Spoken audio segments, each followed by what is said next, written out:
And welcome to Media Mash. Tonight, the most outrageous example of how the media is trying to spin President Obama's decision to attack Libya. And back with us, the president of the Media Research Center, Brent Bozell. Brent, good to see you.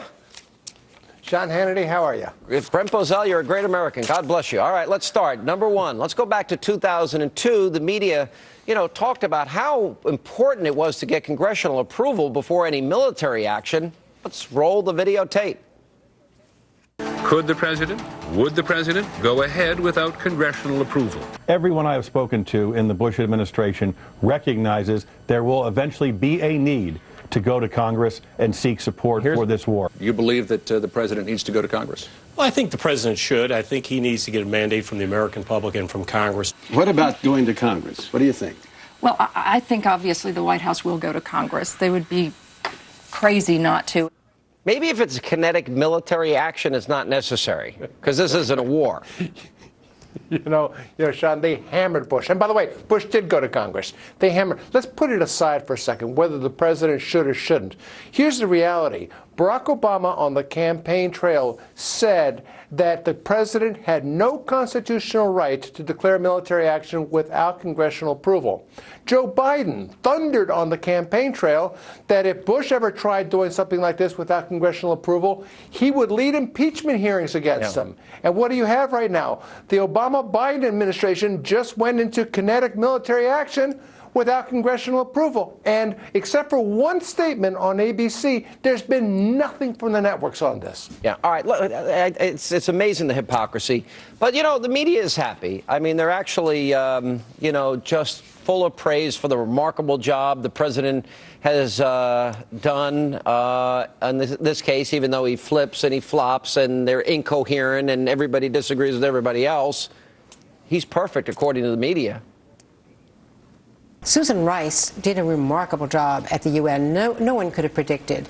Even critics of the policy could not predict such a muscular resolution being approved and the abstentions from Russia and China. This came much faster than anyone expected, and it came with some very adept diplomacy. The problem that the president has in projecting American values is that he, first of all, believes in a multilateralist policy. Now, on that score, he has really accomplished that. This was pretty remarkable, bringing this whole coalition together and getting the Arab League. I wonder if she has candles and that she lights and worships at the altar of Obama every night when she goes to bed. Sean, Andrea Mitchell is delusional. Yeah. She uses the word remarkable. There is something remarkable. Think about this. 1 week into a kinetic military action, and we don't know why we're there. We're still trying to figure out why we're there. 1 week into it, we don't know who's in charge. Tonight, NATO declared that they're in charge. First it was Obama, first it was the United States, then it was Britain and France, then it was now NATO. Next week it'll be Madagascar. This is the most incredible war I've ever heard of in my life. And yet she calls it remarkable. Oh, it's pretty absurd. I have never seen, honestly, I worry about our military in this because, are they going to be under control of France's, they're going to have a committee, a political committee, looking into this. That will follow the French into this. All right, NBC claims that the U.S. acted alone in Iraq, but we're getting it right this time because we're on the getting rid of a dictator not Saddam, the other guy, Gaddafi. It is seen in the Middle East as a just cause, and if the United States is acting and will continue to act, it does seem like it is coming down on the right side of history, to use a cliche we're hearing so much these days, and acting in defense of a humanitarian goal, and that will be very popular in the Middle East. Very different from the Iraq War, where the U.S. was acting alone in an unpopular war. Now the United States could be seen to be helping Arab countries to get rid of a dictator. Wow, wait, did we help get Saddam out of Kuwait? Did we liberate Afghanistan and Iraq? Oh, that didn't help us with our Muslim outreach. The president saying America is arrogant and speaking to Muslim nations, that didn't help either. But this will do it. This is going to change things right here. This story's all over the place wrong. Number one, Bush had 30 coalition partners. Obama has 16. Number two, if it is right for for Obama to do this for humanitarian reasons, then the same reporters should have been giving George Bush a standing ovation, given that Saddam Hussein was using chemical weapons against his own people. Number three, insofar as the popularity of this action, why is it that one day into the kinetic military action, the Arab League went out against the no-fly zone after being for it? Now they're against it again. I mean, they're flip-flopping more than John Kerry on this one. Yeah, and remember, Egypt and Saudi Arabia, even Syria sent troops to the first Gulf War in 1991. Sean, the question the media should be asking is, if the Arab world feels so threatened by this and feels it's so important, where the hell are they? Why aren't they doing it? Well, apparently they're involving themselves now. The United Arab Emirates and some other places may be joining. But you're right. The world is now safe. They were for it until they were against it. Sounds like John Kerry. Right. All right, thanks. No. Brent Bozell, good to see you. Thank you, Sam. And coming up tonight, Reverend Al Sharpton is here in studio to react to Louis Farrakhan's radio tirade on President Obama. But first, Senator John McCain, he grades President Obama on the handling of this crisis in Libya, and he and I may disagree. Straight ahead. Now, politicians on both sides of the aisle have been critical of President Obama's decision to take part in the military campaign against Gaddafi's regime. Senator John McCain has said that not only does he agree with the no-fly zone, he thinks we should do even more to oust Gaddafi. And joining me now to explain, the man himself, Senator McCain. Senator, welcome back. Good to see you. Thank you, Sean. Senator, nothing I'd like to see more than Gaddafi gone. I'm going to lay out my case, and I want you to shoot as many holes in it as you want, okay? I think it's too little, too late. We telegraphed no boots on the ground. That means we're not committed to victory, in my view. I think we may be supporting rebels that we don't know who they're associated.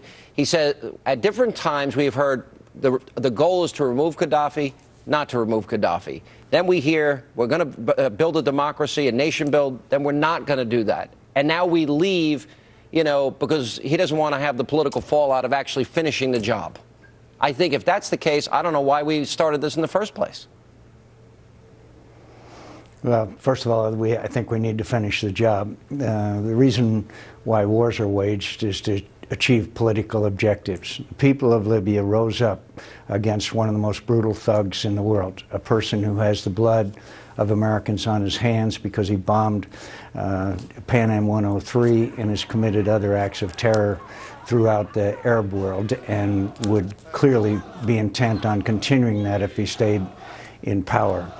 We could have, by imposing a no-fly zone immediately, given the kind of cover for the anti-Gaddafi rebels to succeed, and they would have succeeded, not only in my view, but other military experts. Instead, they dithered and went back and forth, and all this conversation about multinationalism and the Security Council. Meanwhile, Gaddafi, through firepower and air power, was able to regain an initiative, and now he has cities surrounded where terrible things are taking place. Just in time, outside of Benghazi, when they would have gone into the suburbs of Benghazi and committed massacre, that's what he committed to do, we brought in air power. But still, that momentum has not been reversed, as we have seen Misrati and Ajabaya surrounded by Gaddafi's forces.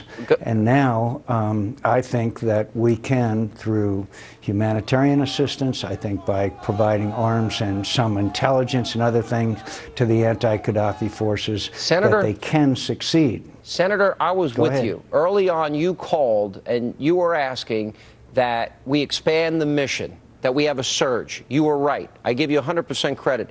Here is the problem. This president dithered for 6 months on Afghanistan, wouldn't support the students in Iran in 2009. He supported Mubarak, then he was neutral, and then he shifted away from Mubarak. Here's the problem. I mean, Hillary disagrees with Mullins, and Gates disagrees with Hillary, and Obama has shifted his opinion. Gaddafi's got to go, not got to go. I don't have confidence in him. This policy is incoherent. He seems to be too little, too late, ill-advised, and doesn't have the political or moral courage to do this right. Tell me where I'm wrong.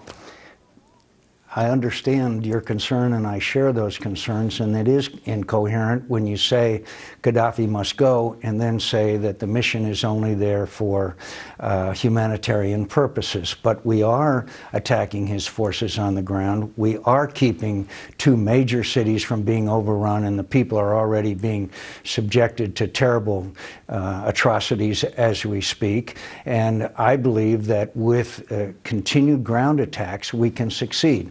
By the way, this latest announcement I just read that somehow NATO would take over the air, the no-fly zone, and the United States would continue the other activities is something, frankly, I don't understand. I haven't had time to absorb it, but I've never seen any decision quite like that. No, I never have either. The fact remains, it is in our interest and America's interest and the world's interest to not have another Srebrenica, to not have another Rwanda. Every time we say never again. And so I want to see us continue to use our air power, not ground troops, but air power, which would, I think, have a significant effect still on the battlefield, that along with equipment and other assistance. With NATO split, and literally NATO allies abandoning the effort, the president not acknowledging this is war, it's some kinetic military action, and if the humanitarian rationale that they're offering, you're right, it should have existed for Rwanda and a whole series of other countries, but,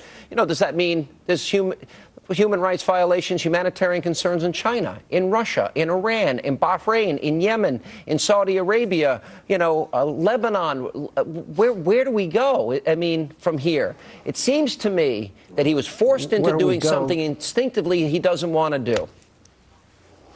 I'm sure that instinctively he doesn't want to do it, but the fact is but he's pulling that out. The people of Libya were being massacred. And by the way, you haven't seen a single anti-U.S. demonstration in the Arab world. The Arab League has not reversed their position. The UAE is sending 12 aircraft. Qatar is already sending some airplanes. So if we allow the people of Libya to be massacred, I'm going to be on this program 6 months from now saying we never again. And I believe that American military power in the air and with other kinds of assistance, they can still prevail, Senator, despite the dithering back and forth that has been going on. If he doesn't say that we've got to remove Gaddafi, which they flipped and flopped on, and if they never talk about victory or define success or talk about an exit strategy or telegraph no boots on the ground, he is not committed to it. And I think it's unfair for our military. But yeah, and there's all these other countries that a lot of slaughters are going on as well. Right now, there are air attacks on the Gaddafi's forces on the ground. If those can continue, maybe we can save those people. But I'll tell you what, if you bail out right now, Sean, and I heard all the criticism, we bail out right now, then we will see massacres of enormous proportions. I agree. We can still win. We can still win this thing. You know what? So if you were president, I'm going to continue to urge. But you're not president. I'm going to still urge the president to use our air power and use our other assets to help these people survive. A lot of thousands of lives are at stake right now, my friend. Senator, if you were president, it would be done right. He is timid and he's inconsistent. This is incoherent. And frankly, it's unforgivable because he's the commander-in-chief. It ought not be handed off to France and Great Britain and NATO and some French, you know, policy wonk group to decide. I'm very concerned about where this is headed. I'm concerned about where it's headed, and we passed up a golden opportunity 3 weeks ago.